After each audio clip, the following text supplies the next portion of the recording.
knows nothing, can understand nothing. Plunge deeper into the darkness, and your heart will grow even stronger.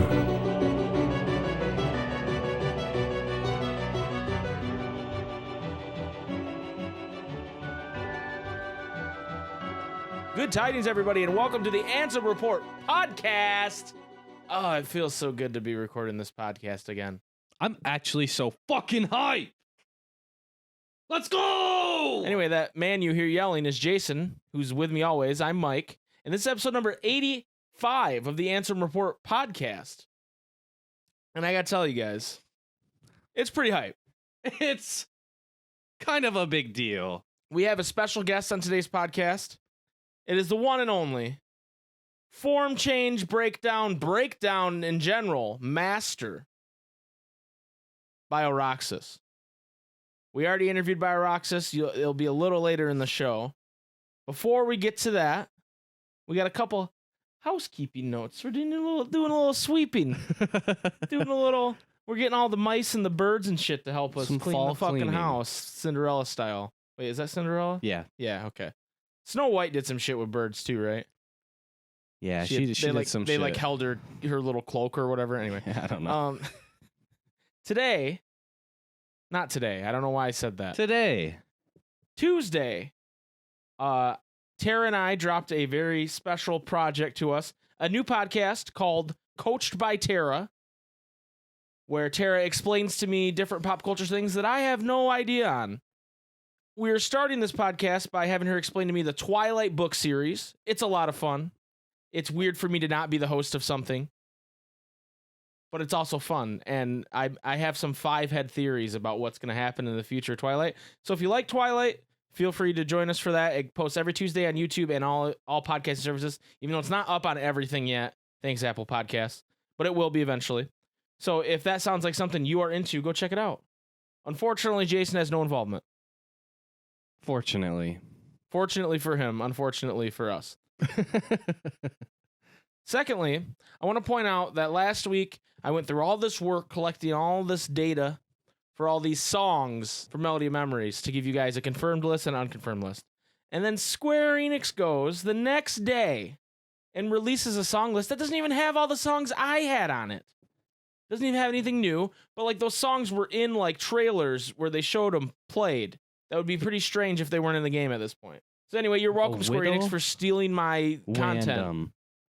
A whittle random. Square Enix. How dare you? How dare you? It's a whittle random. Bad schedule deal like it usually happens to us when we record this podcast on a Tuesday. Friday is the beginning of Tokyo Game Show, and there is going to be a Melody Memory panel. We will not be live streaming or anything. It's really early in the morning. We will talk about all that news next week on episode 86, but I just wanted to make you guys aware that we know that it's there. We just couldn't move our schedules around to do any content on it right away. So I hope you will please look forward to that next week. Uh-huh. It's time to walk down Oh, no. a very dark road. Oh, no. No. You can't make me.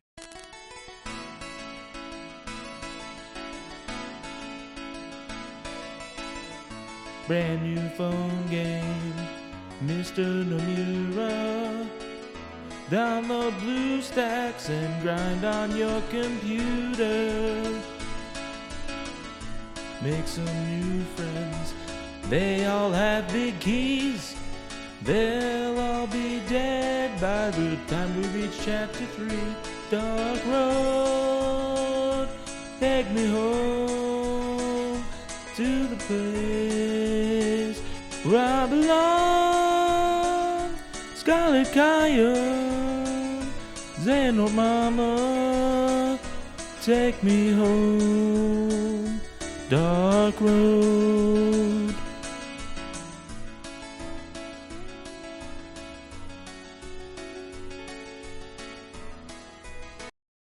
Oh, I'm making you.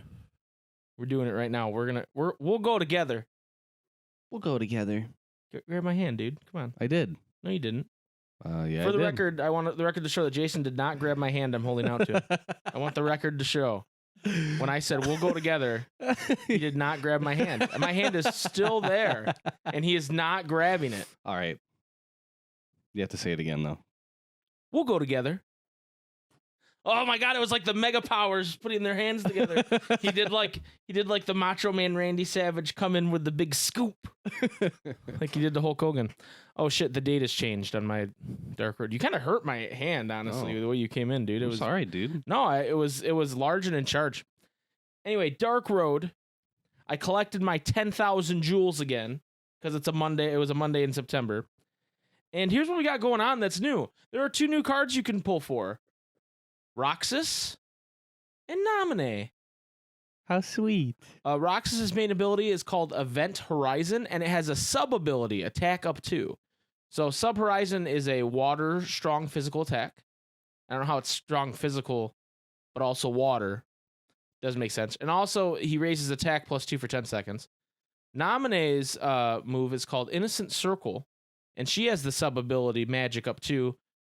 Innocent Circle is a light, strong magic attack. Light as in the element, not as in like light, like not as strong, I guess.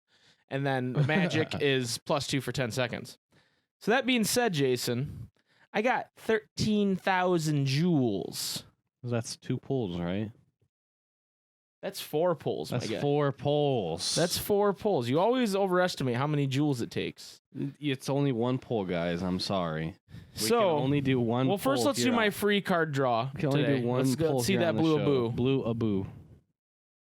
Green Abu. Oh my God. It kind of looked like blue to me from like this side angle that I got. Or as I like to call him, Rainbow Abu, because all I get are rainbow points anytime I get an Abu now. Let's see what the draw odds are on Nominee and Roxas. It's going to be like a percent of a percent. Probability of either getting Nominee, Roxas, Sephiroth, or Cloud right now is 0.09987%. 0.00? 0.09. Okay. So almost 1. Wait. What? Almost 0.1%. This is ridiculous, dude. Mm-hmm. Meanwhile, Ventus, Aqua, and Terra are up to 0.1% or 0.1%. Well, it makes it almost 1% when you're doing 10 cards. Right. Actually, most of the good cards are less than 1% chance, and then Bandit is the first card that has more than 1% chance, and it has a 4.9% chance. And those are all the whack cards have a 4.9% chance. This is pure 8. So out of 40 cards, 4 pulls. Let's see what Daddy gets. First pull. Oh, please, please, please, please, please, please, please, please, please, please, please, please. I'm watching the whole animation. Oh boy. Oh no, no, no. Okay. You only had like 3 cards change, right? Into points? No, those were the cards that were like stacking. Oh, so you only got 3 cards. I only got 3 cards. Baby. Oh. So I got 2 green shadows, 2 green starlight keyblades, a green card guards, Tidus, a whatever, what is this one? Emerald blues, Neo shadow, and a blue and green Abu and a blue shadow. So that means I got Dog. 7 cards that are converting to shot points on that first one. Hooray. Dude. Next pull. I can't wait to get to half the amount of points we need for a good card, dude. Next pull. Oh, Christ. Poggers! Oh, Christ.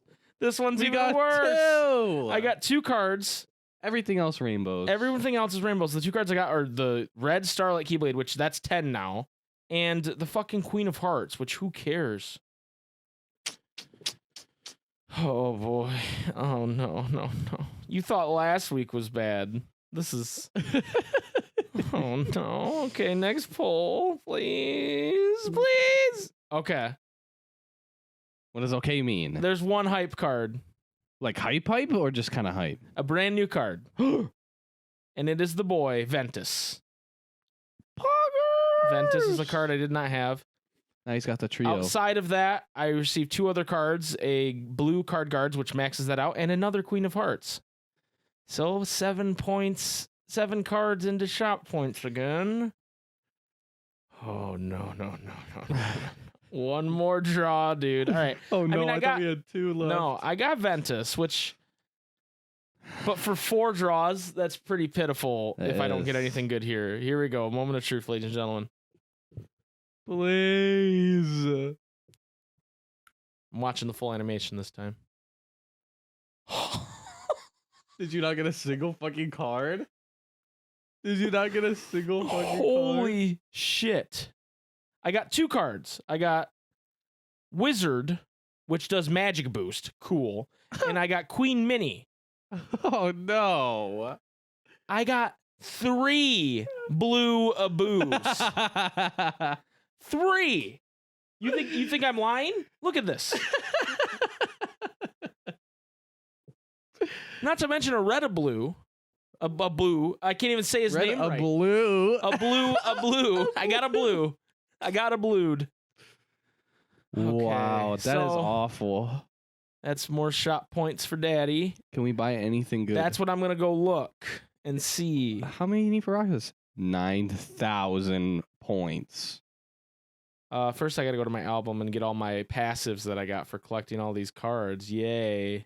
Okay, I have 336.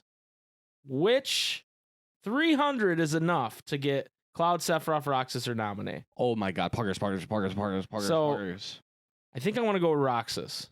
Yeah. Are you kidding me? Yeah. You So, want magic up too? well, no, I just mean between Sephiroth and Cloud. Mm. A Nominee was not an option. No offense to Nominee fans. Okay, so I got Roxas now. So I got Roxas and Ventus. That's kind of faded. That is. So now, Except you had to sell your soul for rocks. hey man, what am I gonna do with those fucking points anyway? Right? Also, I didn't mention this before we started doing our thing. There's a new event. It's called Target Ogre. Get up to 1,500 jewels and a card draw ticket, and you fight ogres, which look like infinities. Invincibles? Invincibles, that's what they're called, but they're not. They like look exactly, but they have like a purple tint, and they're called ogres. Maybe in Union Cross they're called that. Hmm. But really, it's kind of easy. You just have to beat the last one, and you get 1,000 jewels. Which is tough. I had to use 1 like revive on it, and then if you defeat 500 of them, you get 500 more jewels. So that's just running. It's 10 in the event. That's just running through the event every time. I don't know that I'm gonna do that. You do get some golden quest keys in there, but those are so easy to get. It's really just BP and star charms that you get besides the jewels. So don't know if that's worth it, but it's an event. It's something to leave your phone on for. It's maybe. perhaps. Wow, that was rough. That was. Gotta put my phone down a minute. I think I can smell the darkness in this room. That's like just the aura and the stench of darkness. It It's is just irradiating around the room. around me in particular. Exactly. I'm about to use dark Viagra on my phone. Oh my god. I'm about to go to the headquarters and shoot dark fireballs out of my hand at the Union Cross team. Oh my god. This is it. That's what I would say when I did it. Mm. Anyway, that's all we got for Dark Road this week. Thank God. Coming up next, Jason, we're going to take a quick break, and when we come back, we are going to be joined by the amazing, wonderful, sweet cinnamon roll that is Bio-Roxas. Jason just poggered into the mic. You couldn't hear it. He just did the PogChamp. But you can't hear it because if you're in the woods and you PogChamp, did it actually happen? I think so. I think it did too. I think Anyway, so. So we will be right back. I hope you guys enjoyed the interview. And then when we are done with the interview, we will do the question of the week. We'll be right back.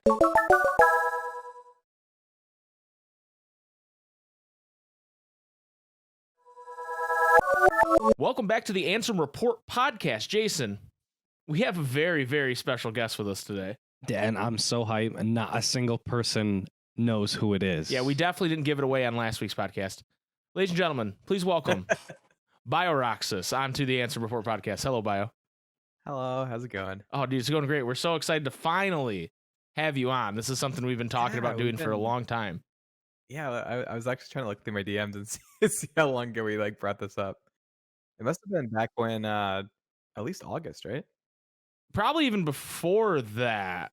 It's probably Then I'd reached out to you guys for the charity stream. right. You reached out to us for that, but even Whoa, before that, hey, yeah, I popped into your Discord and I was like, I like podcasts. Maybe one time I can come on. And Eyes you emoji or made something. you made a cheeky little joke about it on there, and we were. It's funny that you did that at that time because we were thinking, man, we should start having guests on and start talking to people and start highlighting some of these really cool Kingdom Hearts creators that we know. And I was like, it just took a while for me to formulate how we wanted to do it. But we're glad we can finally have you on, man. Welcome. Yeah, I'm glad to come on. So I'm like looking through your Discord now to find when I. oh, it was so long ago. I feel like you said that was like the beginning of quarantine or something. Yeah, it was back in March. Yep. March 8th. Yep. Holy moly. It's been a long time. And you guys were just like, we've talked about having guests in the future. Maybe later. It's like, oh no. Literally what I said. Yeah.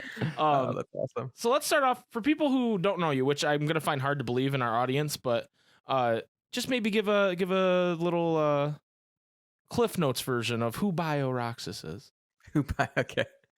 Hi, I'm Bio-Roxas. Usually people call me Bio. I make content on YouTube where I slow things down and explain them in excruciating detail, which I'm pretty sure like 2 people watch. So no, dude, you have stream on Twitch. I was watching a lot of your stuff last night because I've watched a ton of your stuff before, but to like reaccommodate myself before we interviewed you, and I'm some of those videos, the view counts on those are insane. Yeah, well, and maybe we can talk about this later. 'Cause I love talking about like YouTube and analytics. But when I first started, I had no idea it would get this big. But now at this point, I try to make content that like sticks around. So like I try to stay away from news or discussion type videos because once the game comes out or once that theory is proved right or wrong, that video doesn't matter anymore. Right. And so like the content I do is if someone searches for Kingdom Hearts 2 and like wants to know like, oh, how do I use this drive format? How do I use this combat mechanic? Then like my video pops up, and so like people are always gonna be playing Kingdom Hearts. I hope. Us, and so that's the idea. As the hosts of a Kingdom Hearts related podcast, we also hope so. Yeah, I remember becoming first aware of you. It was after we started our podcast, but it was some of your form change breakdowns is when we originally saw your stuff. And I noticed those videos in particular have a pretty high view count because it was around when Kingdom Hearts 3 was brand new and people wanted to know about all that stuff because the forms weren't the same as they were in 2 where it was like, hey, this is specifically wisdom form. It was like, okay, so this transformation might have this form and this and that they shared some. Right. Yeah, it's really complex actually. Yeah, like, I was actually surprised. really impressed with your videos and how they broke that down because I was like, I have no idea that this was even a thing, and I've beaten Kingdom Hearts 3 a couple times at this point. So, what gave you the idea to start doing those breakdowns? Yeah, so back in was that 3 years ago now? Oh god, I was at an internship job where it was at some finance department, and so I would go there 8 hours a day, but I would only work like 4 hours. So like they would give me a stack of papers to document in the beginning of the day, and then by lunchtime I was done. And that was right when like Kingdom Hearts 3 trailers were kicking off and like really building up to the release. And I just remember like sitting down one day, I was like, I don't really know what to do for 4 hours. Like I'm really bored. And then I like just flipped on the Kingdom Hearts Orchestra trailer, and I was like, oh hey, this looks like a lot of abilities from like Kingdom Hearts 1 and 2. And I remember like slowing it down and realizing that Hurricane Blast, which was a Kingdom Hearts 1 ability, was one of the combo finishers right before the Magnet Burst. So, and like, sorry, I'm being like really specific, but like, it's like that trailer is just burned into my memory because I watched it so many times. Yeah, for sure. But yeah, in the first few frames, like opening up because back when they were releasing trailers, they'd have like these 5-second chunks that they'd all like cut together. And so it was super fast paced. Yeah. And I remember like slowing it down and be like, oh my god, like that's Kingdom Hearts 1. Like, and I'm looking on Reddit because I was huge on Reddit back then. And so I checked the forums and I was trying to find anybody that had talked about it, but really all it was this Kingdom Key like triggers second form, and he does a magnet burst, and that was like literally all the information I could find. And I was like, that's so odd. Like this is a huge thing, and nobody's talking about it. And so I wrote up this long document because I actually got my start on Reddit making these long form change breakdowns. Oh, and so okay. I'd write out everything that I saw, and then I'd post it. And then right at the end of it, I would be like, oh, also, by the way, like I made a video about it. Here, I'll link it at the bottom if you don't feel like reading all this. And so I did that for 5 head. Yeah, that's huge, man. yeah, because Reddit hates self promotion like with a burning passion. Definitely. Well, and what's crazy about Reddit is it's probably like a lot of the big YouTubers got their start there doing something, and then it transformed to YouTube. But like you have to have like a organic kind of idea like you're talking about to get there. Like that's like Markiplier's big story is he would just his shit got posted on Reddit and then suddenly he was everywhere, you know? And so it's like that's I remember I used to read a lot of YouTube, like how to get big in YouTube and like, you know, do like what do you have to do as a Let's Player and all this stuff. And like it just seems like an impossible wall to climb to get your stuff noticed on Reddit, because either to get people not to trash it and downvote everything, or just to like follow the rules of a community enough to get it in there. But it sounds like you crack the code on that. Yeah, that's the loophole. Yeah. Yeah. Well, and that's the thing is some of the YouTubers and people that want to do YouTube flood Reddit because it's so, if you do something good, like it's going to become really viral on Reddit. Oh yeah, definitely. Or it used to, like years ago. I don't know. I haven't been on Reddit a lot lately. Yeah, but, me neither. but it used to be like that was the, like if you wanted to get traction, if you want to get views, that's where you wanted to pop off on. Right. And, Definitely. sorry, the weather's changing and I have a cough. I took a cough drop, so hopefully that works. No, you're But- good, dude. No I'm worries. wearing my mask. I'm safe. You're saying Reddit's the place to really pop off if you want to get big on Oh YouTube. yeah, but like as a Let's Player, as a YouTuber, like you can't, like if you yourself go and post your links, it doesn't work. Right. I've seen people try to post like, oh, hey, I'm a fan of this YouTuber, and people still will like shit on it because they're like, whatever, this is just an alt account or da-da-da, you know what I mean? Yeah. So it's sure. tough. Well, sometimes it's really obvious because you can go and see people's like post history and like activity Yeah. and shit, and you're like, oh yeah, brand new account. Yeah, sure, they're dude. like, it's like, oh, I really like these YouTubers, and the account name is Super SpikeGhetti Bros 2. You know, Super SpikeGhetti Bros exactly. fan. Yeah, and then the whole like 10-to-1. Most Reddits have like a, you know, you have to organically interact 10 times before you can Yeah. post your own content. But then you like same thing. People would just, you know, comment nice 10 times on someone's comment and then like right. link dump. But anyways, so Nice. So that was our deep Yeah. dive into Reddit. It was Bio-Roxas Reddit breakdown. If you want to know more about Reddit, no, I'm just kidding. The OP Reddit strat. I did those breakdowns for a while on Reddit using the trailers to kind of make one for each one. So I did a second form one, and then I think I switched over to strike form. It was next. Okay. And this was like, I think so. we didn't even know what the forms were. So we Right. didn't know they were called form changes. Like I referred to them as Keyblade transformations. I called, actually a friend of mine, Mr. Maddie, coined the term power form, speed form, and magic form from the ability triangle in Union Cross. So that's where that name actually came from. And I feel kind of bad because like I was like, oh, that's a great name. Like I'm gonna stick that on my videos. And then speed form actually, maybe I'm taking too much credit, but that was one of the videos that first like popped off a lot because my speed form video was a theory when I first put out the breakdown because we hadn't gotten nano arms in that whole Big Hero 6 trailer yet. And so as soon as that went up, like I had already put my theory on like, oh, I think this is what speed form will look like. And it, you know, lined up kind of well. And a lot of people saw that one because I did a lot of photoshopping back then of, you know, taking each render that we got and trying to put a like form on it. So for second form, someone had actually already made the second form variation for the Kingdom Hearts 3 clothes. But then for power form, I took the toy form and then like color changed it to make it look like it was all red and stuff. Oh, okay. And so that really helped those videos because, you know, no one had renders of the power form or magic Right. form stuff. And so I spent hours like trying to make it look as close as possible. That seems like a lot of hard work, but you can tell when you like watch your videos, and I'm not trying to kiss your butt or anything, but that you take a lot of time and effort to put into those videos, and the amount, like I was watching even the ones that were after KH3 was out, where you have access to all this stuff, just sitting there and finding good camera angles to use Ultimate form, and then Goofy walks in the fucking frame, and instead of you trying to do a new shot, you just throw a joke in there of Goofy saying, "Get the yuck out of my," like that kind of stuff. I forgot about that. Yeah, I watched your Ultimate Form one again last night. Man. That made me laugh pretty hard. Yeah, that's good. Yeah, I threw in some joke. I forgot about that. But that kind of stuff, it takes a lot of hard work to do it, and I don't have the patience for that. So I commend you for that, man. They're awesome videos, and you deserve the success you're getting off them. Oh, thank you. Yeah, of course. Yeah, at that point, and still now, like I don't have a whole lot of time. So usually on my videos, I'll be like, I'm sure I missed something because I only had like a day to go through all this. So like write down in the comments like what I missed. Yeah, with the form changes, I was trying to do one each week, and that was I think that was my first full year in my graduate program. Wow. And that was really tough. But so that's actually a good segue for something else I wanted to ask you. Yeah, go for it. You've got a lot going on.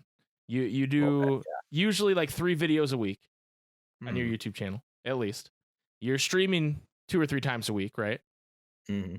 You have a very young child at home, a very young child. You're married. You have your full-time job that you do. Yes. How do you have time to do all this shit, man? Just looking at your YouTube, just your YouTube content alone exhausts me, because it's like he does. And it's consistent. It's like 3 times a week you're putting a video up that like takes a ton of work, and then you're streaming it, and then you add in stuff like the Cheer 3 for charity and all this stuff. It's like, how do you have time to do all this shit, man? I'm a planner. So the Cheer 3 for charity, actually, I started planning back in December of 2019. Okay. So, and I think we did about the first week of August. So that was a solid like 6 months of slowly kind of getting everything in place. Okay. And then like, especially this year, I really took a backseat because I was just so busy. And so like Kim Chu, Mr. Matty, Water Cage, like they really, really stepped up and made that event like amazing. Yeah, a lot of great people were in that event for sure. And I noticed that right from the get-go. Awesome. So many people were super helpful in that. But you're like the motivating force, though. You're the person behind it at that point still. Yeah, even if you took more of a back seat. But I was kind of like the influencer liaison of like kind of marketing it and reaching out to different content creators, and then talking to news sites to get them to cover it. Yeah, so I'm a planner. Like I'll do so generally, and this semester is kind of different because I have an internship now. So that's taking up a little bit more time. But usually I would do Wednesday gather footage. So when I get home from work, I pop on and do all the attacks and animations and try to get everything in place. If I get that done early, then I'll work on scripts, but Thursday is usually my script days. Fridays when I record and like, cut up all the audio for the video. And then Saturdays when I kind of wake up early and cut everything together. So that's usually how it goes. And then my weekly content, so like my breakdowns, take up like 4 days. Everything else I kind of try to not put too much effort into, which sounds lazy, but I want to have content that's relatively decent, that's coming out on a regular basis to keep me in the algorithm. So the main idea is, put 1 or 2 videos out each week to keep me in the algorithm, so that when I put out my big breakdown or put out my video, it's going to get views and get noticed. And right now it's worked out where, streaming's been taking off. And so I've just been cutting together stream highlights. Right. Loads easier. But even doing that, man, is work. Like the stream highlights. That's something I've wanted to do, but I've never even tried, because I know I'm just going to sit there watching our like 5-hour stream or whatever and go, holy cow, man, we're boring, So like I'm just impressed. I mean, you say you're a planner, and I guess that's the difference between you and I, is I'm not a planner, and maybe maybe I need to start being a planner in order to get my content done better. But what's the plan that you guys usually follow? Is it just like when you have free time you sit down and make content, or? Yeah, so we've, you know we do we record the podcast every Tuesday. That's the Okay. one plan we have. Mhm. And sometimes not even on Tuesday. Sometimes we go, I don't feel like it today. Let's do it Wednesday or Wednesday Or something night. pops up or something. Right, Yeah. Right now, we've been mostly focusing on streaming outside of the podcast. We've been streaming 3 days a week because I've had more time not working my job as much, with everything going on. Yeah. But like our Sometimes 4. YouTube content, because we're streaming, our YouTube content is just completely leveled off, and all we're really putting on YouTube right now is the podcast and our stream VODs, and so Gotcha. I guess we just don't have enough time to do everything we want to do, because before we were streaming as much, we were just doing Let's Plays, and we'd record like 2 weeks worth of Let's Plays in like 2 days or something. Yeah, we record for a long time. Right. So that's why streaming, like for us, was pretty easy because we kind of already were doing it. But like streaming was honestly even like easier, I feel like, because it's not just the two of us in the game. Like there's a lot of people in the chat to like talk to, Right. and a lot of stuff happens really organically because of that. It was perfect that we were doing it that way, because then going into streaming for an obscene amount of time, or like when we did our charity stream or whatever, like it wasn't that much different from what we were like already doing. Yeah. So Yeah, for sure. I think that's why I enjoy streaming more, for sure. Like there's certain things where it's like, I think, okay, if we're doing a video where, like, if we were to make a video, generally the like question we ask ourselves is like, would this be better if we were to just like stream it? The answer is usually yes. Yeah, exactly. Like, why would we not stream this? Yeah, What is the reason we wouldn't want to stream this game Right. in particular? And to answer your question, so normally I'd like have this big stream schedule, and then we get to the day and I go, I don't really feel like playing Fall Guys. Let's play this. And so like it's not even helpful when I plan, because we just decide to do something different. So that's why it's so crazy to me that you can do all this stuff, because you make a plan and you stick to it and you go through with it, Yeah, well, and part of it is because I didn't grow up like super rich or anything. So I've worked through pretty much since I was 15. I've worked like 40, 50-hour weeks. And so that put me through college, and then I met my wife, and we got married. And when I really started like being serious about YouTube, I'm still in this awful job that like doesn't pay me anything. So really, like I have to be like scheduled and kind of not detailed. I have to like have this much content. I have to be this serious about it, because this is like a form of income that pays my bills. So Right. like it's not like I can take a week off and be fine. Like I have to be serious about it, which like kind of sometimes it can be really draining, just because.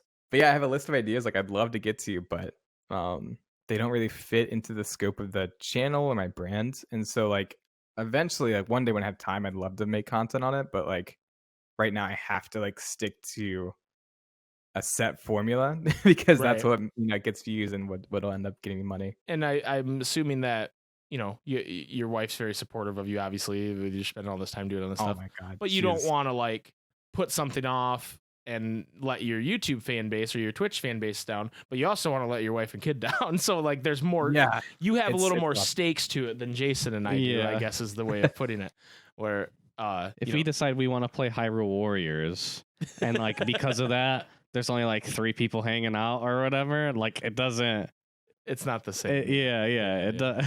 But it sounds like you guys have jobs that give you that security, so there's not that urgency, or like this is like a hobby. Like this is something that you'd like to see, bring eventually, in we'd like to see it be more than a hobby, so that way we don't have to work our jobs. But like that's what we do. If we're not having fun with something, we don't do it. You know what I mean? And that's kind of how we've always approached it. And I always look at Jason and I go, "Are we having fun?" And if the answer is yes, then we keep going. And that's a great mindset to have, even now, because I'm a firm believer that like viewers know when you're into something and when you're not into something. Right. Definitely. Like there was I'm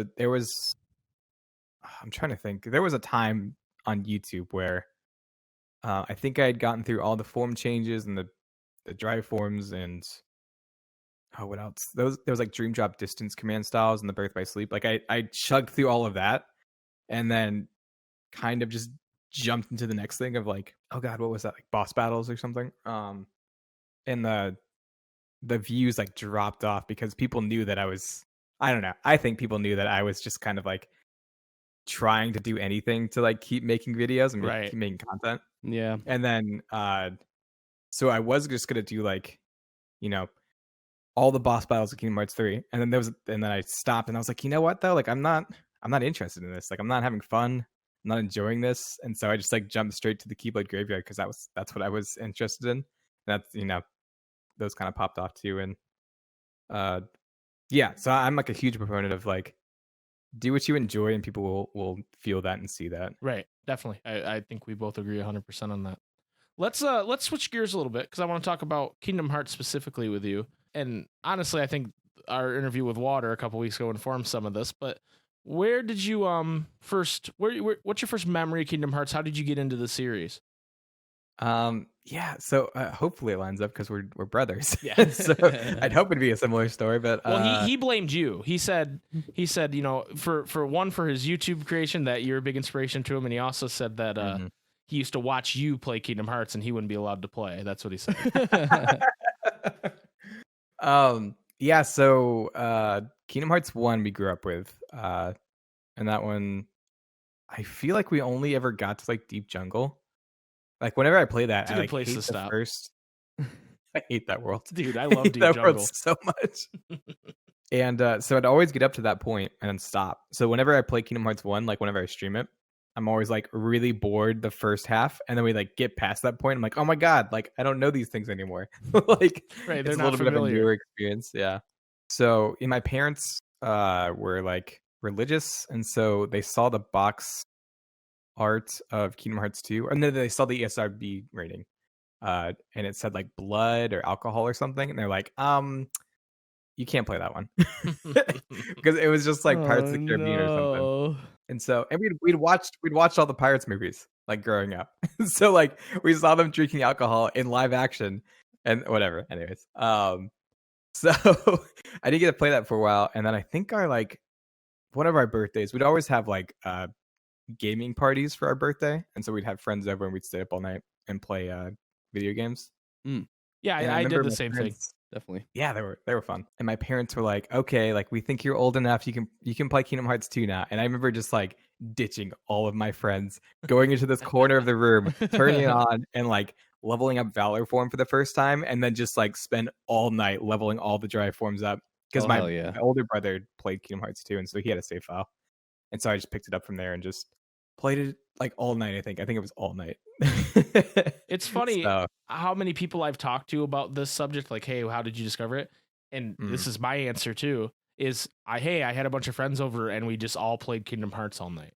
Like that's a very common like origin story for Kingdom Hearts, which is just so funny because like I don't think a lot of games would have that. yeah, well, it is like that RPG kind of like long story. So you're in there for the long haul and sitting up all night. You recently, on top of all the million things you do, you recently started a Yu-Gi-Oh podcast Yeah, called The Millennium Microphone. Millennium Microphone. It's so good. I don't know a lot about Yu-Gi-Oh, to be honest with you. I think I'm old enough where I missed that. Me too.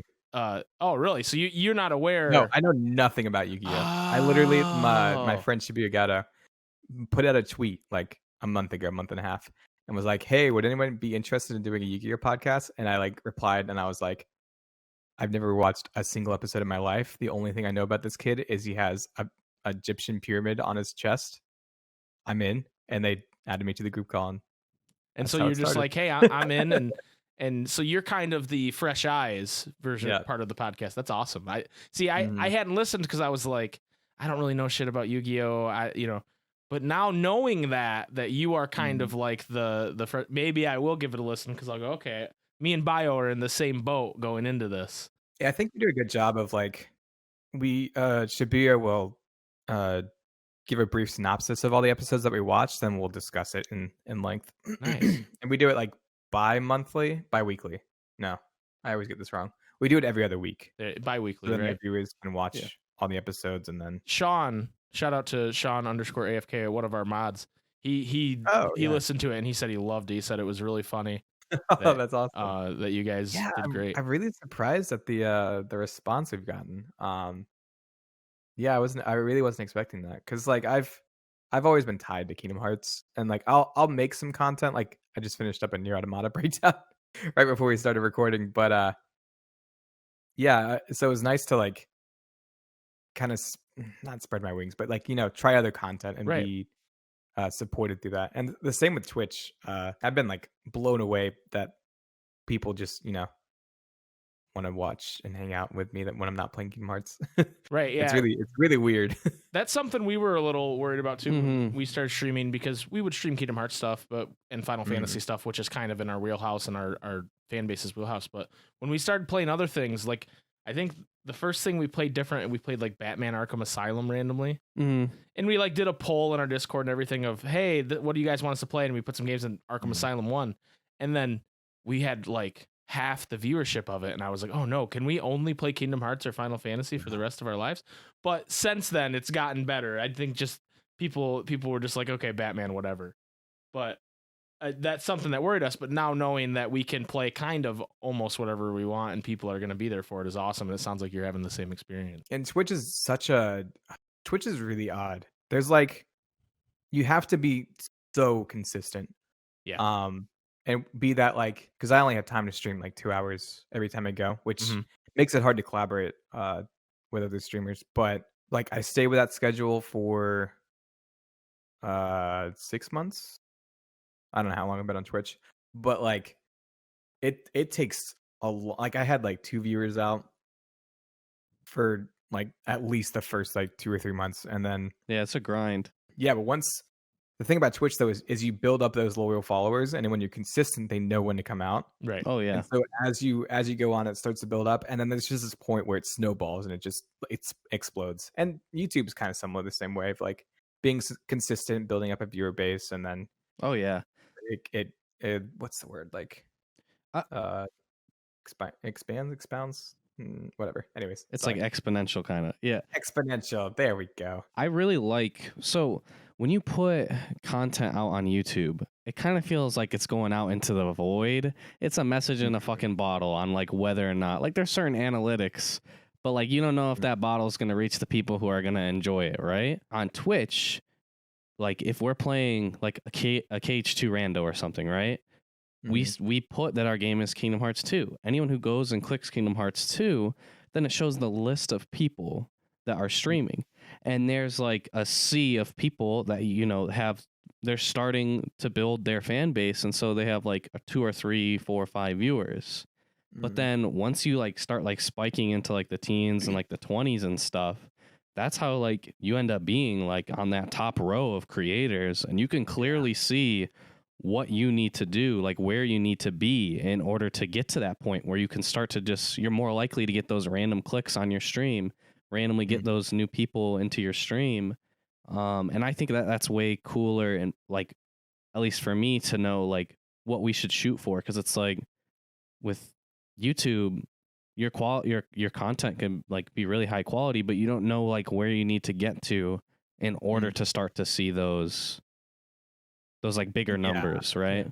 Yeah. So with Twitch, the success is more instantaneous. Yes. Yeah. So, I'm going to stream for 2 hours. Like, I can measure how well I did, like who came by, who interacted, who enjoyed it, and who left. Because you can see, you have a live view counter on your dashboard. And so you can see, oh, like when I was playing this game or when this happened, like people weren't interested, they left. A great example, like we streamed Among Us with Kingdom Hearts lines. And so like we had 100 people out there. The second I changed it, because we like hit a wall and like couldn't keep doing it, and so we just switched to regular Among Us. Like 50% of my viewership left, and so like I knew like, oh, like people were interested in this, and we changed. And so like in the future, when I make an idea, like I'm gonna stick to that idea at least for this, as long as the stream, and then end that, and then start another thing. Right. How did that go, by the way? I didn't get to catch that. Oh, it was great. I just cut together highlights. Hopefully put it up next week. Okay, cool. Yeah, I'll check it out. Tomorrow, actually. Oh yeah, YouTube is much more gradual. So you can put a video out and it'll get like 100 views in the first hour or something, or like 10 views. But later on, like this is why I always try to make content that's, gonna be like interesting or valid. It's gonna be relevant down the road. Like, yeah, it'll relevant. have worth. Yeah. So yeah, like the randomizers, like I put the first one up and it got like 1,000 views, and I was like, okay, that was fun. And then like the boss randomizer came out, I put that one up, and I was like, like it'll do all right. And then everyone started searching boss randomizers for the next few weeks, and so like I was one of the only few people that actually had cut together some kind of boss randomizer, Right. and so like that's skyrocketed up, and now anytime people look up randomizer, like that's gonna be one of the first results. Right. Yeah. Yeah, and that does make sense that you don't get that instant feedback on YouTube, because it is something that lasts, like that's just gonna stay there. Whereas like with Twitch, obviously you would need to have that instant feedback because once you're done streaming, like the VODs and stuff are there, but who do you know that like goes and just watches like the VODs? The amount of people who do that is way less than the people who are actually watching the live stream. Even on like really popular streamers, exactly, people don't really watch VODs like that. And YouTube has this idea that it translates to Twitch too, where I'm gonna put this video up and it's gonna get 1 million views. And if it doesn't get it in like the first few days, like then I'm just a failure. Like it didn't do well. The same on Twitch. I feel like people think like, oh, I'm gonna start streaming, and then next week probably I'll have at least like 15 viewers. And it's like, no, it takes time, and right, it takes a while. And on YouTube's end, it's residual views. Yeah, you can have a video that pops off, or you can have a really popular series. But I don't know, I've always found that like residual views are better, because when I first released my form change breakdowns and my dry form breakdowns, I think they got like 10,000 views, which was fantastic. I was over the moon. And now I look back and some of them have 100,000 views or 70,000 views. And that's just like gradual. Those things have been out for 1.5 years, I think now. right. And they still like, they get views every once in a while. It's what I saw recently. It's kind of like this, like Among Us, right? That's like the biggest, hottest thing right now. That game released like 2 years ago. And it didn't have a lot of players, and then suddenly it caught on finally, and now it's like the biggest thing in the world. And so that happens on YouTube all the time, where you have a video and maybe it didn't do very well, and then for whatever reason that specific topic or whatever it might be gets hot, and then that video is in everybody's suggested suddenly. And oh my god, yeah. So freaking, I did the stupid form change ranking video, right? Where I just, I was like, I like this one because it looks cool and it does this move. Like it was like not serious. Like I was just trying to come up with something to, fill one of my slots during the week. Okay, yeah. And it did all right when I first released it. And then like when the Remind DLC came out, it blew up. I don't know why, but yeah, sometimes it's so random. All of my comments were just filled with you missed double form, you missed light and dark form. And I was like, look at the date, this was put out 6 months before the DLC. Yeah. No one can be bothered. Not a single person will look at the date. Yeah. So that's how YouTube really is odd. But sorry, I'm talking so much. I apologize. No, dude, that's the point. That's the point of this. The less us, the better. Yeah. People don't like us; they like you. So. I've always found that, like, you put out consistent, like, interesting content, so that when a video does pop off, they have a whole backlog of stuff to get through. Right. And so the idea is like, yeah, like be consistent, build up the viewership, and also like, when that video pops off, like have those playlists ready. Like I will not shut up about playlists, because that was one of the most helpful things for my form change series and my meme series, because I had like a welcome to thing. Yeah, I was gonna bring up the welcome to videos, because those things are like 30 seconds long to a minute long, and there's one you did. Like, I don't know if you've seen it, Jason, but basically I think it was welcome to easy codes, or welcome to, oh yeah, I don't think it's called easy codes. You call the, whatever the other name for that is. Easy mode, I think I called it. because Fast before Pass. Didn't they the call it Fast Pass oh, originally? welcome to Fast Pass Welcome mode. to Yep, Fast yep, Pass. yep, yep. And it's to the Kirby song, that dant dant Mhm. dant dant dant, and every dant he's one hitting a boss in the game. And he did you do every boss in the single Every damn single game. It's a 30-second video. And I That was just like, took- dude, that seems like so Yeah. you had to go through and play the game and record all of that. Yep. And I was just like, holy cow, Bio, that's but And it's I a had, funny like, 6 video. hours.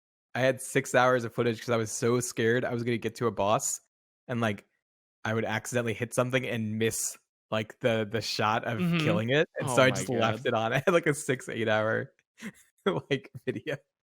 Holy So cow. bad. And some you can actually see it. I think some of the footage got like messed up because it was such a long file, and so some of it like some of it like glitched out. I'm pretty sure it's on there. Yeah, I don't remember seeing it, but it's probably because it was such a short video and the editing's so fluid, you don't even notice that it's like a little jacked up, you know. But yeah, I wanted to bring that up because I was like, that is an insane amount of work for a 30-second video, dude. Did But you it's see for the the welcome to meme. Critical Code? Yeah, I saw that one too. Yep. Okay. Yeah, that one. So that was actually that was the perfect storm, and that's what actually launched my channel, I think. Not I think, I know. Because Critical Mode came out right when I released my Ultimate Form breakdown. So I think it released like Wednesday or Thursday, and then Saturday was my breakdown. And I made that welcome to Critical Mode just like on a pure whim, because I was like, you know what, like this will be funny if like someone dying randomly to this Kirby theme. I don't even remember what made me think of that song. Because so it's I a had bop. like yeah. So I made that video, and that popped off, like, oh my god, it popped off. And I didn't have ads on it for a while because I felt really bad for a 30-second video. Mm-hmm. So I think once it passed like 50,000 views or 100,000, I was like, yeah, I'm gonna put ads on that. I was like, dang it. Who won it? I didn't think anyone like would care about it or like it, and then like everyone ripped it off and put it on Instagram and Reddit and everything. Yeah. Yeah, that's the problem with some of that meme content. When you make like a really good meme video, is people will put it on everywhere and give you zero credit for it, and Yeah, you'll get someone will message you on Instagram the video, and you'll go, wait a minute, this is my video. yeah. I recently made an Instagram account because somebody, I won't I won't say their name. Someone was like taking all my memes that I would post on Twitter and then like just straight up like copy and paste like what I said, and like they would just like like, snip and clip they it would- or something, and then just they wouldn't post they it. wouldn't screen cap it. They would actually like they would take the photos that I put up, take my caption, and then pretend like they were putting it up on Instagram. Oh, like it was instead. completely original. You know what? I remember this. I remember you calling them out on Twitter. I remember seeing this. Yeah, I now. called them out. They never took anything down. Never apologized. so so I was like, janky. I'm Do gonna they make continue a- to do it still? No, I mean I blocked them. So Oh, so they might still be doing it. maybe, I don't know. Hmm. I don't. It doesn't think they- matter. Yeah, I'm not like too worried about it at this Yeah. point. I was like, I'm gonna make an Instagram and post all my stuff. That's one of the things. I forgot I about that. I remember too. I've seeing that been and being too like, what a busy. dick. Yeah, I was not happy. Yeah. It's not even a big deal. I just I don't know why it bothered me so much. I don't know. It I've would trigger had me. content like stolen. I don't know what kind of drama you guys know about, but I've had content stolen, and I've been like used for content, and so I hate when I see someone like take someone else's content or like pretend that the content is theirs Right. and not give credit. It's like someone put in hours and hours of work into this, and then you're gonna come behind them, spend 5 minutes like stealing all their ideas, and then profit up. It makes me so mad. Yeah. Yeah. I hate that shit too. And that's really prevalent on like Instagram and those platforms like that. It's prevalent everywhere. Like, Yeah. YouTube, like people will see a trend or see someone doing an idea. Like there's this new guy coming up, Novion. He makes great videos, and I've been seeing. Well, it doesn't matter. Just people like copying his format and his idea, and it's just like it's frustrating for like smaller creators, Right. To like put so much work into it and see someone else take their Right. take their- We always, whenever we notice something like that, we always speak it out. Like, because I hate when that happens. I mean, I don't think it's ever happened to us necessarily, but like, even like when it's like IGN or something like that, and they don't properly credit an artist or a video maker or whatever, it's like, this is such bullshit. Like, you guys you have the budget and the time to do this yourself, and you're just gonna take it from somebody else. It's ridiculous, man. I always look at it as like you as a like whenever I see people do it, it's usually like people that do content creation as like a career or like a job. Mm-hmm. And so like this is your only job. You hardly post, and when you do post, it's usually stealing someone else's content. Like Yeah, that's very frustrating. like you're not doing anything. Just spend some more time like coming up with your own ideas instead of like stealing this other person's work that like they have another job. They don't make money off of this. And I don't know. Yeah, for no, sure. Man. I definitely get. Honestly, actually, we should probably cut this. No. I don't want to stir up any drama or like. Dude, you're not stirring up Yeah. drama. This is just real. This is like, super vague too. and we didn't reference anybody, but yeah, I hate when people do that. So if you're a person that does that and you're listening to this for some reason, stop. Well, but that's also just in other things too. Like it's very frustrating. Everywhere. Like Yeah. Water Gates used to be in the zombies community. I don't know how much. I don't know if he talked about that in his podcast. He mentioned it. We didn't go super deep into it, but he was like he spearheads a lot of the ciphers. He and a team of people were like spearheading all the ciphers in that game, and they're incredibly hard ciphers. Oh yeah, like, they are. take like days and days to work out, and they would spend all of this time like figuring out what it says and like connecting it to what because there's a huge storyline in zombies. Yeah.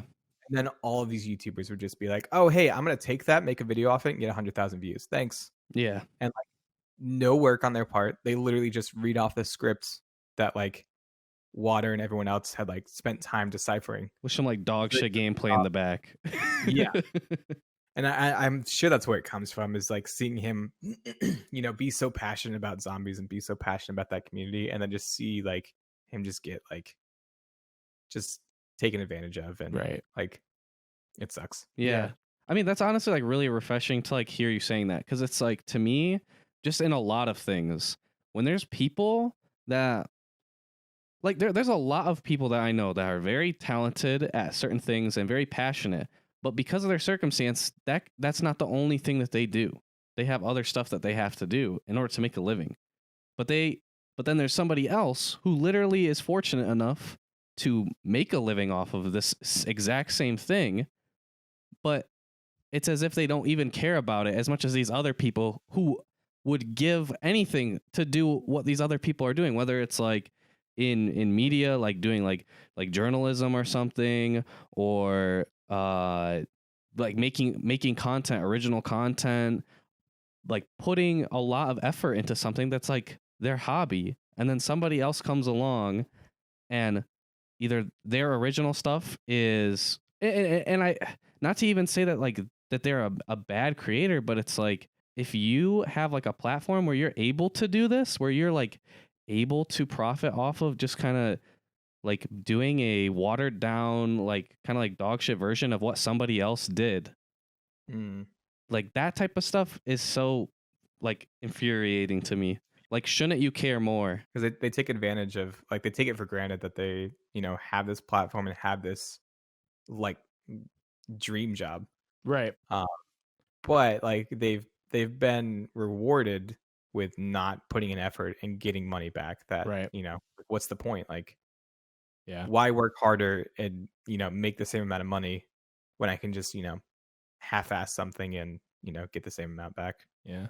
One thing I always tell myself is if I ever did get a platform, and I don't have a huge platform, but just like interacting with other people in the community and pushing other people up, because that's one thing I see a lot of the times with bigger creators. You have these people that have large followings but are so scared of losing that following that they don't interact with other content creators. Right. Definitely. So they won't shout them out. They won't like even acknowledge their existence. That's why I've always told myself, like, if I ever get like a platform, like I want to shout out other people. I want to work with other people. Like, this is a community, and the community could be so much better if people just work together. Right.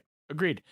And that's why, we're doing this. And obviously you have a bigger platform than we do, so it seems more beneficial to us, but we're, bringing on different creators in the community to spotlight them, because, so the people awesome. that follow you might not follow us, and vice versa. And so it makes sense to me to just continue to have really cool people that make content in this community on, and to talk to them and get to know them, because like this, none of what we're talking about here is probably anything that you would just make a video and talk about on, right? Like it's like, oh hey, this is Bio-Roxas, this is my breakdown on how to make YouTube content. Like you might do that eventually, I don't know, but like I think it's cool for people to see kind of another side of you besides just the guy that's doing the breakdown content or doing the streaming. You know what I mean? Not less than 10 minutes, because I can't for the life of me make long content. I don't know what it is. And like in my work, like with counseling and job interviews, or like making YouTube videos, I don't know what it is, but like I just don't talk enough. I don't like. I try to make things long and they just end up like super short. So I'm just like, that's a gift though, dude, because I'll just, reason I can't make any videos like you make, or like any of the really cool content creators make, where they just seem to make a video out of just like the smallest detail of Kingdom Hearts and make it like it's really important, cool video, is I just ramble way too much. I'll just go on and on and on and on and on, and then I don't know how to edit around that or edit like cool visuals into that, and so it's just me which is why we do a podcast. Because I can just ramble for an hour, the point. and people go, "Wow, this is content," and I go, maybe." Yeah. Well, and I'd like to think that with getting other people on and everything, like I don't know if you listen to other podcasts or anything, like there's been people that I've found from like listening to other podcasts that I would have had no idea who they are, and I really enjoy their content now because of it. I met Shibuya Gato and Calamity Carl and like the co-hosts of Shora for the podcast, like listening to Big Think Dimension. Yep.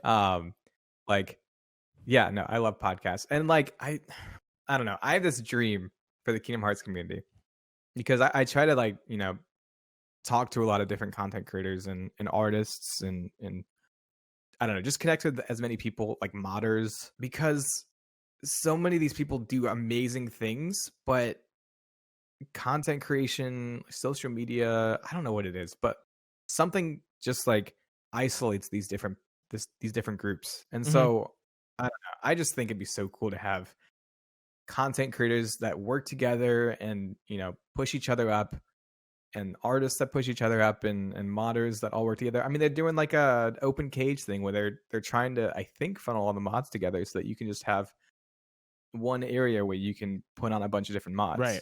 That's awesome. I don't know. I want to see everyone work together, because like everyone, I don't know, everyone's so cool, and the community could be so much better if we all like work together. And it's hard when there's money and business involved. Right. I'm not like naive to that, but I don't know. That's my dream. just putting it out And to there. your point with that, with like the money stuff, it's like a lot of people tend to get really protective, like you said before, but you know, there's that saying, I can't think of the idiom now, but basically, if we all team together and do better, it will benefit everybody. You know what I mean? Like it's a lot of people see someone have success and go, "I wish that was me." Where it's like, that's awesome for them. How can I help them do more? You know what I mean? Like that's how I see things, and I know that's how Jason sees things, and it sounds like that's how you see things. So I think that's why we get along so well from the get go, with you asking us to do the charity stream and all that. It's like we're very like-minded people, and same with Water too. That's why we love him so much, because it's just like we're all just about spreading the Kingdom Hearts love, you know. Before we go, we got to put you on the hot seat, Bio, because Water will kill me if I put him on the hot seat and not you. Okay. So we have our Xehanort sponsored Real Organization 13 questions. They're kind of random, quick fire Kingdom Hearts Absolutely questions. bonkers, rapid fire. Hold on to your seats. So are you ready, Bio? Buckle in. Yep. Question number 1, Bio. What's your favorite Kingdom Hearts game? Kingdom Hearts 3. Oh, what? Okay. People don't say that. Very, very closely behind Kingdom Hearts 2. I love Kingdom Hearts 2. Yeah.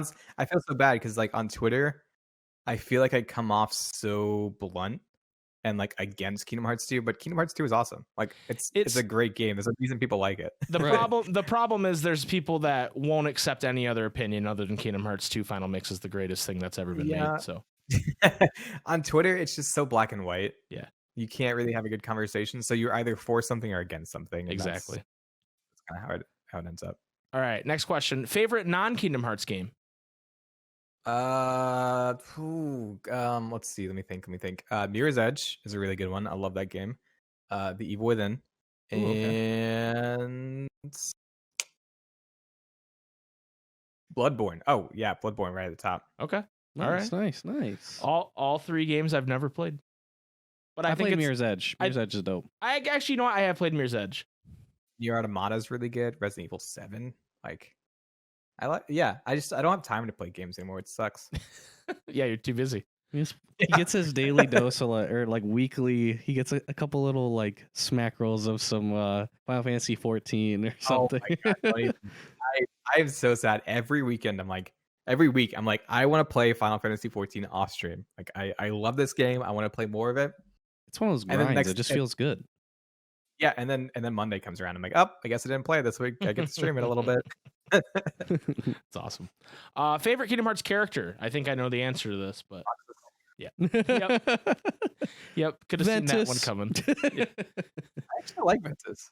Oh no. I know they look the same, but I don't like Ventus. Yeah, we don't like Ventus. I thought you either. said you like Ventus, and I was like, No, we don't like Ventus either. We think he sucks. Roxas is way better. I'm overrated. really interested in the story from Union Cross. Like, I'm interested in him as a character, but yeah, I'm not like. We like him in BBS, but like any other Ventus sucks. That's our opinion. Okay. People in our community are not happy with us about it. I'm not. Yeah. Who's best waifu in Kingdom Hearts? My wife. No, in Kingdom Hearts. In Kingdom Hearts, dude. Yeah, I don't actually get the concept of waifus. Just who's best girl? Let's say it that way. I mean, if I had to choose a girl, probably Shion. Okay, that's a good answer. Yeah. That's a good answer. But yeah, I don't really get the. We're editing it to where he says, "What's best waifu?" and he said, "Probably Shion." Yeah, we're gonna edit the part where you said you love your wife out of it. Yeah. Just kidding. Favorite Disney movie? Ooh, can I like Google Disney movies? How come you and Water both had to do this? Did he do that? He didn't say Google, but he was like, I don't think I've ever seen a Disney movie. Like, he said some crazy shit like that. And I was like, what? There's a lot of good Disney movies. It's kind of one of those things where there's so many that, like, for me, I wouldn't want to forget one. I don't want to list off just like the first one that pops into my head. Treasure Planet's pretty cool. Okay. Oh, Atlantis is also really cool. The 2 that aren't featured in Kingdom Hearts. The 2 deep cuts. Yeah. Favorite Keyblade? Starseeker or Shooting Star. Okay. Ooh, I like that answer. Those are sexy Keyblades. Favorite Kingdom Hearts song? I really like Don't Think Twice. Oh, it is good. It is good. Dude, Don't Think Twice is a jam. I've had this medley literally since they first announced it because I found a way to change Simple and Clean to like I think it's like a 5 or 3. I don't know, because the time in Don't Think Twice is like to be like swing 5/4. Yeah, I don't know what the correct time is, but like I found a way to like make them both in the same time and like fit really well. I haven't had time to record it. Nice. Story of my life. Wow, I didn't even think about, because Don't Think Twice is a very strange musical timing compared to those other songs. So yeah, I mean, all of her previous songs, it's amazing to hear her like stepping. I mean, I haven't listened to other music, so she may have been experimenting a lot. Yeah, but like to hear, pretty simple like pop music, and then to just have this tonal shift with Don't Think Twice. Like, I really think Don't Think Twice was supposed to be the main theme, and then people didn't like it, and so they moved and like did a song with Skrillex, because like Don't Think Twice, that's such a good tone for Kingdom Hearts 3. Like, it really sets the mood, and I think that's why they started with that orchestral version before you even hear the opening theme, because I think they really wanted that to be the main theme of the song or the game. I always see that as the main theme. It's just the Face My Fears thing was kind of this fits. It's more high. Like, it's like how Simple and Clean had the Planet B remix, how it's a faster version of it. But they didn't think they could do that with Don't Think Twice, so they had that other song. Yeah. I think it's always been like that upbeat like pop song for the opening, and I think they kind of felt pressure to do the same thing. Yeah, definitely. I would be. I feel like maybe with the next saga, like maybe with Melody and Memories, I wonder if we won't have like a upbeat song, if it'll be like that more like laid back, serious tone. Yeah.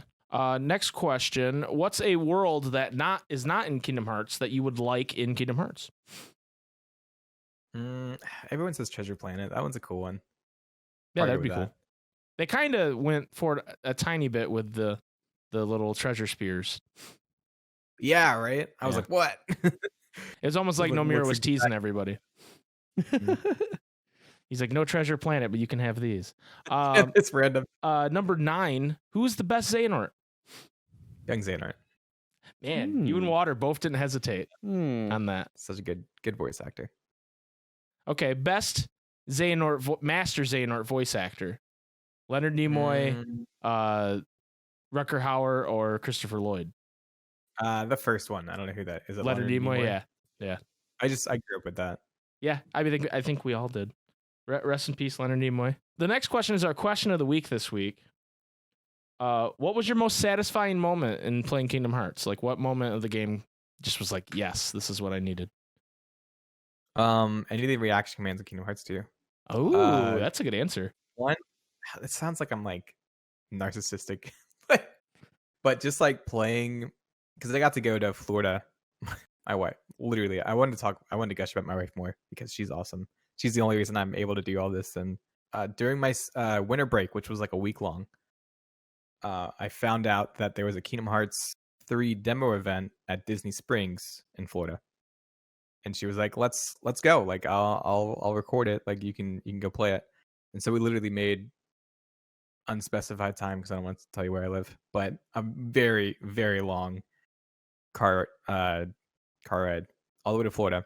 Spent the night and got to play the demo early. But all that to say, the most satisfying thing was I had spent so much time breaking down all this, combat and like really trying to get a good feel for it, that like when I played it, I felt like I like knew what I was doing. Like I felt like I already knew how to play the game and how to play with the mechanics, because I had spent so much time, looking over the animations and trying to figure out how they fit in, that like when I sat down, it was really satisfying to like know like, oh, I was actually right. Like I was right about how this worked. So that was really cool.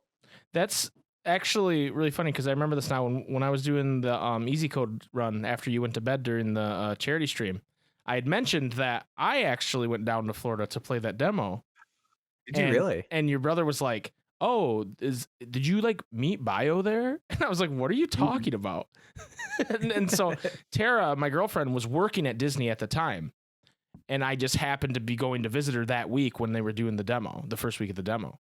And so I was like, "Can we please go to Disney Springs so I can play Kingdom Hearts 3?" And she was like, "Yeah." So we went, and I played it. I did like 2 sessions of it. I did. Oh my god, I did so many sessions. I went that night, and they like did the 15-minute session, but then we got up early and like went in the morning, and they just let me play for like 2 hours, like 45 minutes. To an hour. Nice. Yeah. See, they were busy when I did it. So we signed up. I played. We both played. She wasn't really into Kingdom Hearts at the time, but she just played just because why not? We went and ate at a restaurant and signed up before we went to eat. Then I ate, and then I went and played again. And I was just, so I got to play. I took my time on the 2 different demos and played through them. And that's actually our first podcast, is when I came home and I talked to Jason about my experience with the demo. Really? That was literally our first podcast. Oh, that's cool. Yeah. That was one of the. I think that was one of the first videos that kind of like after the form change breakdown stuff. That's what kind of launched me into at least some kind of visibility. Right. I did a not a poll, but I like gathered a lot of questions from my Discord to like do a lot of testing. And Project Estati actually tweeted out about it and tweeted my video out. That's dope. Wow. Which was like, I was like, what? Yeah. And then I did a huge video right before the release of Kingdom Hearts 3 of like every single thing we know about, form changes. And that was another one that kind of kicked me into the spotlight. Yeah. Good on your wife for taking that trip with you, man. That's awesome. She's amazing. She's really like so supportive and works really hard to keep everything else in order while I That's make amazing. videos. All right. We got 2 more questions. Okay. This one's a little more sappy. What does being a member of the online Kingdom Hearts community mean to you? I don't feel like I deserve to be in the place that I'm at, but like honestly, like it means so much to like maybe not be where I'm at, but like just the amount of people I've gotten to meet and be friends with has been like really something that I can't even like explain, because like I said like 20 billion times, I'm a little busy.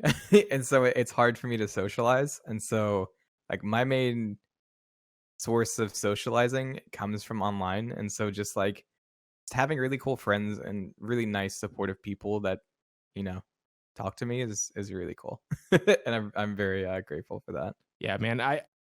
When we started doing this, we had no ulterior motive other than, hey, we talk about Kingdom Hearts a lot, and when we post videos of us just talking about Kingdom Hearts, they get a lot of views. So let's just make a podcast. But I mean, the amount of really cool, nice people, not just in our community, but just people all around Kingdom Hearts, like you and Water and Shibuya and all these people that we've met that are just so fantastically nice people. It's amazing. Yeah, it's really changed. Like, it's literally like Kingdom Hearts has changed my life.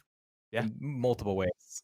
Same. Like when I first went to my counseling program 2 years ago, 2.5 years ago, I think at this point, I wanted to do marriage and family counseling. And that is like the last thing I want to do now because one, I learned that marriage and family counseling is like a nightmare. Yeah, I don't Like, think that sounds fun. Yeah, I was like, I was just gonna sit down and help, like, you know, these two spouses like learn some communication skills, and it's like, no, that's like much worse things come out during family counseling.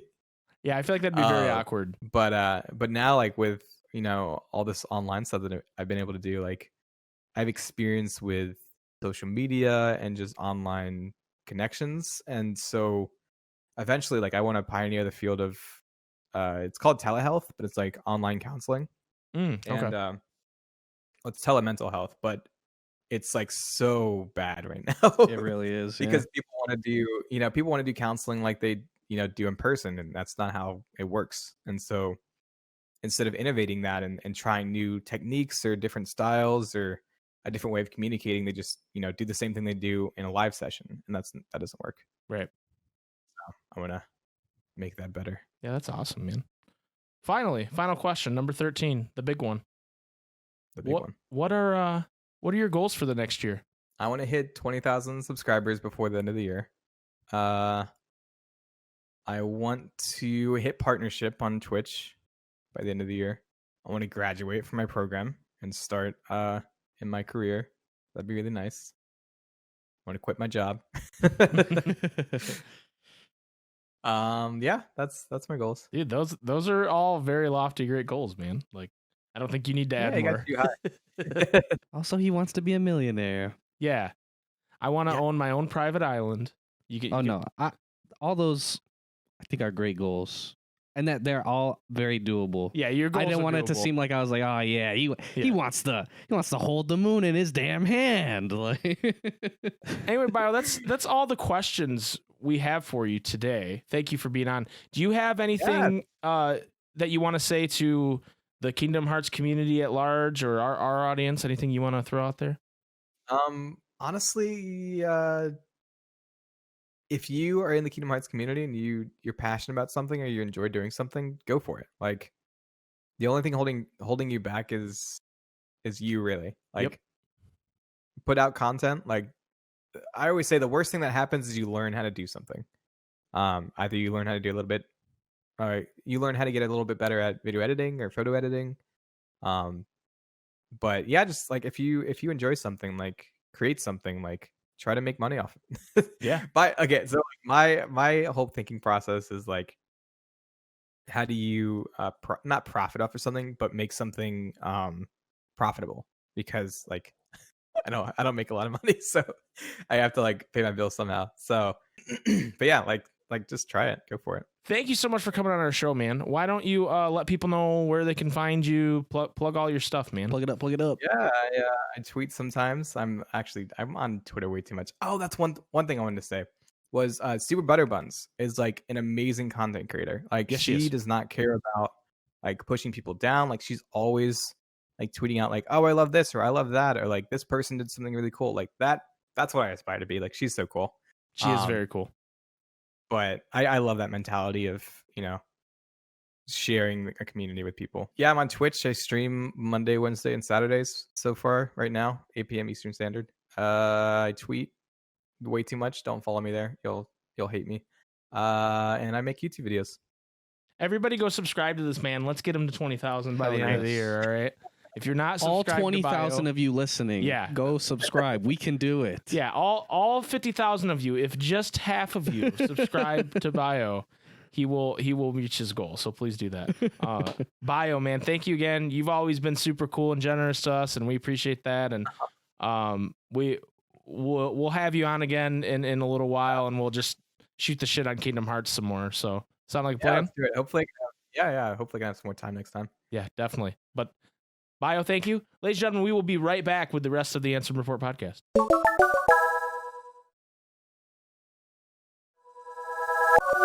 Welcome back, ladies and gentlemen. Wow, that was a great interview, huh, That Jason? was amazing, dude. Dude, Bio is the man. Lots of different nuggets in there about YouTube and everything he does. Some deep lore. Some deep lore. And we like doing these interviews because we like to give you guys kind of a different side of those content creators other than, what they put out there. And it's usually a positive experience. Or at least it has been the first 2 times we've done a positive experience. Water and Bio, wonderful dudes. And please go subscribe to Bio. Let's get him to 20K subs on YouTube before the year's end like his goal was. That would be awesome. Moving on, Jason. It's time for the question of the week. Is everything okay, Mike? No, Did the Dark Road really take it out of you? Has Dark Road taken you?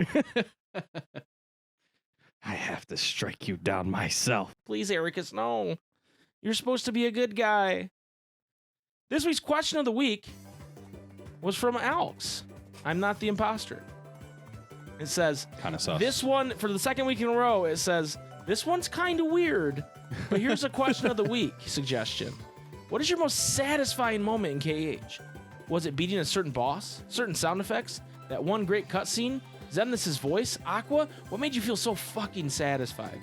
Dude, me. You wanna go first? Me. All right, you go first. Do it. Do it. All right, dude. I've said this so many fucking times, and they did it one time in Kingdom Hearts 3, and I gotta say, I almost lost. Okay, I definitely lost. I'm not gonna lie. But every single time you beat a world in KH2, and the one time they do in KH3, and Sora takes a leap back, and he does the and then it does the And then the sky gets all like crazy, Yeah. like dark but light. just that noise. It's like the most satisfying noise And it has in that the little- entire series. It has like that little music jingle with it. Yes. Yeah, dude, it's good. That entire scene, so fucking satisfying every fucking time. Beautiful. Love it. Thank you for going first. For some reason. You said he couldn't keep it in, folks. I couldn't. He's been waiting all week. I couldn't. Speaking of Alex, their first answer. Let's fucking go. I was hoping mine would get this week, LMAO. There are quite a few moments in the series where I just feel so happy and satisfied. LMAO. KH2 Zenmus. Besides that, recently I just beat Lingering Will. No cheesy, no flare force. You kind of have to feel good after beating him. Kind of shout. That's Calling some kinda- people out there. Yeah, but also kind of like masochist. But okay, dude. Masochist, but also like a weird flex. KH BBS. Seen Ericus die because fuck him. Okay. KH DDD. I just really like young Xehanort for some reason. I don't know why. And KH3. This is kind of weird, but I really like the last few seconds of the final boss where you use the Trinity command. Hearing that nice jingle just makes me so happy, and then hearing that huge bass-filled boom at the end is nice too. It is good. It is In good. the past KH fights, some of the end to the fights just didn't seem that impactful or hard-hitting like an end to a fight should. So hearing that nice boom really makes it seem like Xehanort was actually hit by something. You get what I'm trying to say, right? You get what he's trying to say, right? I don't think so. I do. Well, tell me. I just read it. He was actually hit. It was satisfying because of the sound design, the Foley. I thought you were trying to say that it was something else that you weren't saying, but like No. it was kind of in between the lines. No, there was that not. he I was don't trying think to there say. Was, no. Oh. Anyway, moving on. Just the End of Worlds just says beating any of the games, and then he put a Pepe feels good, man. Hell yeah, dude. Oh yeah. But dude, yeah, that's true. When you're on the end screen and like you can see all your stats and stuff, yeah, that's a feels good. Kyrie's 100%. bro says, well, there are a lot of moments that come to mind, but the first one sticks out from playing KH1 for the first time, struggling versus Hula Skirt Riku. After beating him, it was such an amazing feeling, and the following scene was so rewarding. True. Agreed. Skittles says, I have 2. Beating the shit out of Vexen in the second Rechain boss. Watching him fuck that guy. implode was both satisfying and disappointing. Hell because yeah. while I was glad the guy got it done, it took me months to do it, and Axel just hecking, killed him off in seconds. Yeah, he kind of just snapped and he died. Right. And beating the shit out of young Xehanort in DDD, he just sucks. There's kind of a lot of hate in that one, but I respect it. Yeah. I Escape says, question of the week. Yeah. Honestly, finding and beating all the secret bosses of KH1, especially the first time I beat Sephiroth in KH1. I never beat him on my PS2 version of KH1, but when the game came out on PS3, I was eager again for the fight, and man, did I scream out a victory cry so worthy it would make Tarzan blush. I hope in future KH games they bring more secret boss fights, heartless, and nobody ones. It was always so exciting thinking of what kind of monstrosity was out there just waiting to catch some hands from my Keyblade. And just the fact alone of the havoc these things were causing, it was awesome world building. I agree. I really missed the way they did it in 1, where it was like you had no idea what was going to be there. You just rolled up and then... You just rolled up and fucking Kurt Ziza comes out and he goes, I'm named after a dude, but I got 4 arms. Or the Phantom's like, you got to shoot magic at my balls to hurt me, you know? Like, that shit's dope. Yeah. Shit's dope. Yeah. Well, and you could run into them like kind of early too, like, or if you beat the game and you're just kind of going through, right? And then just all of a sudden, you could be like level like 30 or some shit, and you run into one of these and you're just fucked. Kurt Ziza, especially because it was like, wait, what the fuck's wrong with the carpet? Why is it stuck under something? Yeah. And you go up and then it's like, what the fuck is this thing? And it just like annihilates you. Yeah, dude, totally. Wildcat Diana, Terra's Union says, most satisfying boss fight. I split this in 2. Beating Terranor as Lingering Will in BBS the first time I played it.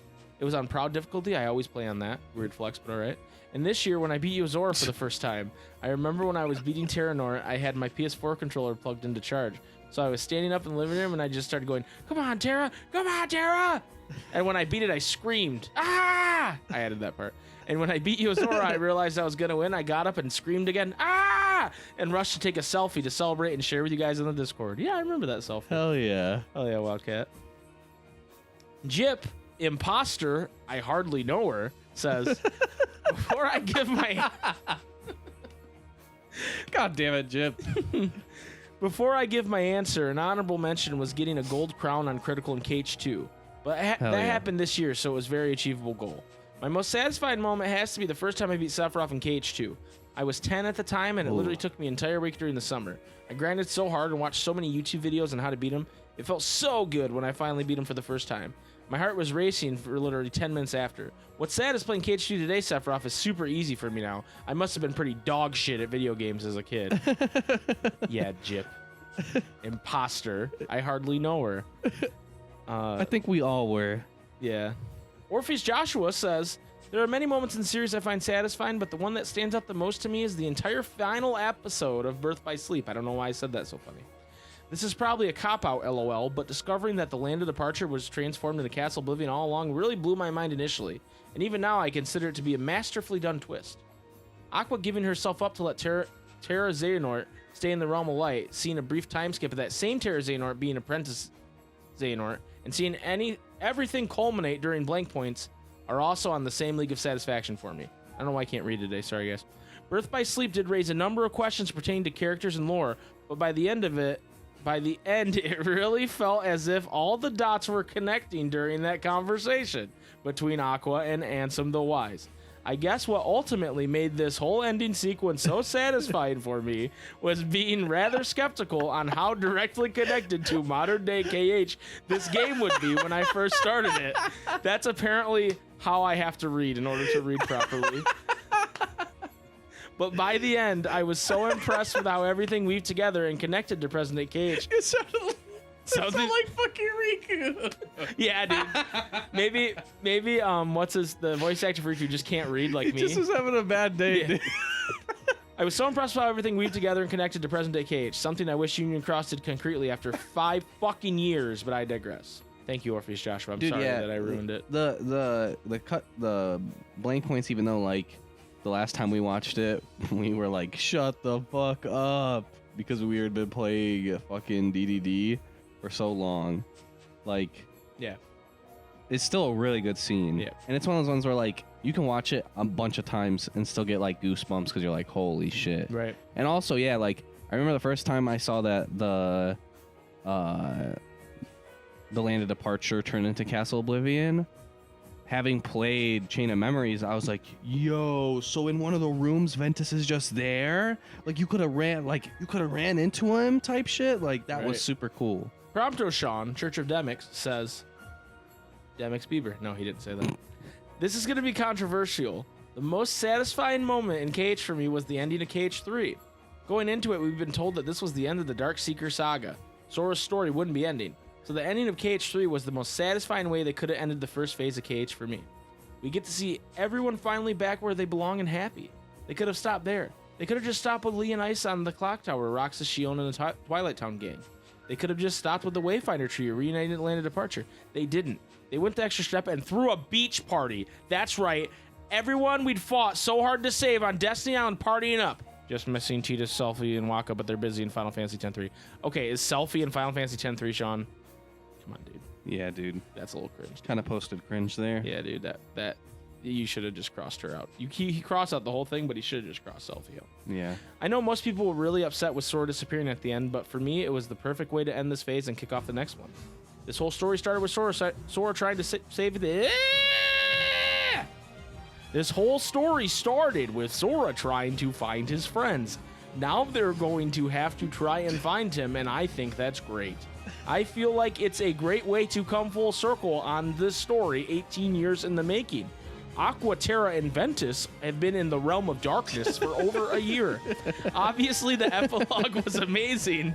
I fucking called Zigbar being Luju when 2.8 came out, and just solidified that even though Xehanort was gone, shit's just getting started. Then obviously the secret ending assured us that, don't worry, it's not going to be that straightforward. Nomura pulling Versus 13 back out of nowhere and just hitting us with Yozora was fucking amazing. It's not what I thought I wanted from the end of KH3, but looking back, I wouldn't change a thing about it. Thank you, Sean. So Sean's basically saying he's happy Sora's dead. Do with that what you will, guys.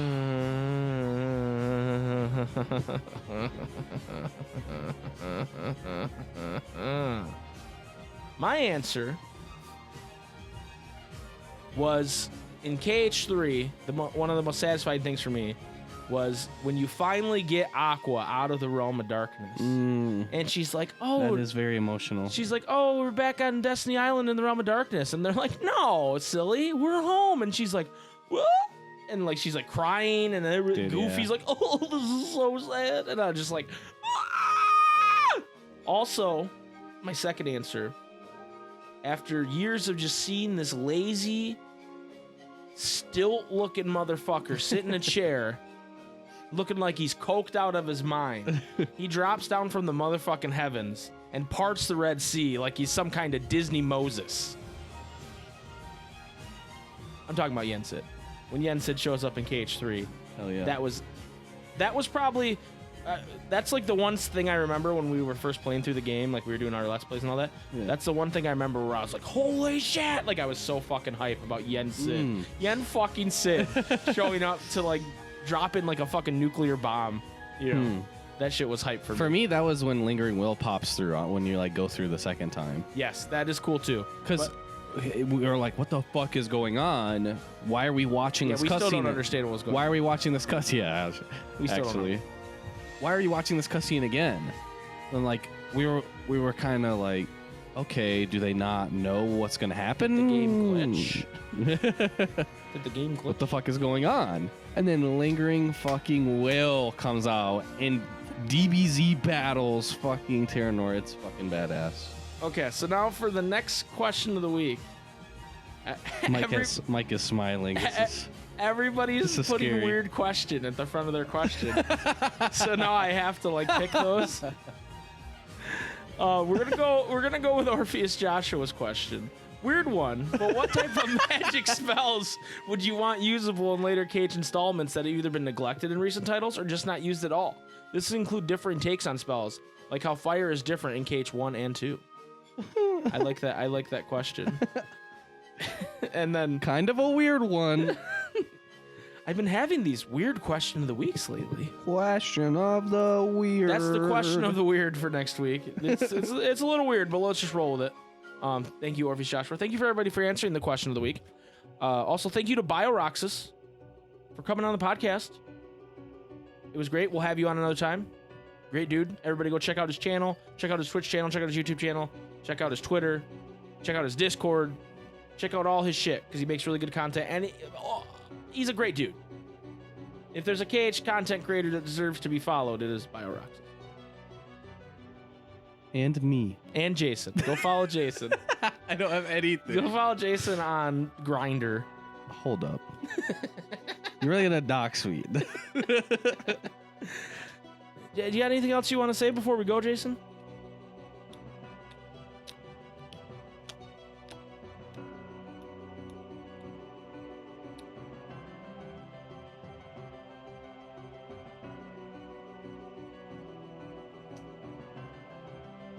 Wow. Wait. This is kind of weird. Wait. I got nothing. All right. Well, if that's the case, why don't you hit him with it, dude? Thank you for watching and listening. We love you all. All of you. Every single one of you. Okay, maybe not every There's single one of you. person in particular I don't like, but I'm not going to say their name. It's Joni Cricket. No, I mean real person. Oh. Why are you looking at me like that? It's not you. It's definitely not you. I don't know, guys. Definitely not you. Kind of a weird one, Kind of a weird one, but it's definitely not you. Kind of a weird one, but may I'm your just heart saying- be your guiding key, I'm dude. just saying, Fuck off. dude, if you got like time to send spam emails all day, dude, just fucking grow the fuck up, all right, dude? That's all I'm gonna It's say. kind of sad. Anyway, It's a little sad. may your heart be your guiding key. Thank you. Now, fuck. Oh! Fuck off.